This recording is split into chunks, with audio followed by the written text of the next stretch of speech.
આજરોજ ભાવનગર શહેરમાં શરીર સંબંધી ગુના અને પ્રોહિબિશન પ્રવૃત્તિ સાથે સંકળાયેલા જે રીડા ગુનેગારો છે એવા 5 આરોપીઓ વિરુદ્ધ આજે જે છે ડિમોલિશનની કાર્યવાહી કરવામાં આવેલ છે।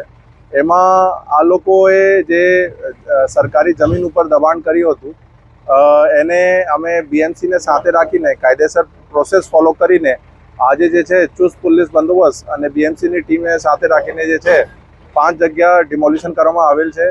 આ બધી જગ્યા અમારા મફતનગર, સિંધુનગર, સરદારનગર એવા વિસ્તારોમાં એ મિલકતો છે અને ટોટલ મળીને આજે સરકારી જમીન કુલ 450 સ્ક્વેર મીટર આજે જે દબાણ ખાલી કરવામાં આવેલ છે એની ટોટલ જમીનની મિલકત જમીન જે છે એની કિંમત જે છે જંત્રી ભાવ મુજબ લગભગ 50 લાખ જેવું છે।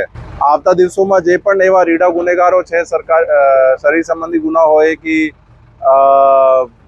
પ્રોહિબિશન કે ડ્રગ્સ જે પણ હોય એના વિરુદ્ધ કાર્યવાહી કરવામાં આવશે।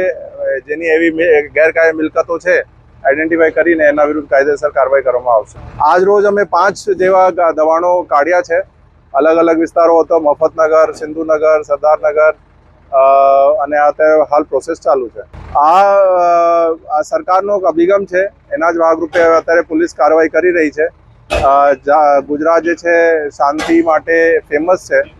આજ અમે અહીંયા જે છે અમારા ભાવનગર શહેર અને જિલ્લામાં આજ અમે કાયમી રાખવું છે અને એના હિસાબથી બધાને એક સૂચન છે કે ભાઈ આ બધું પ્રવૃત્તિઓ છે એ લોકો છોડી નાખે।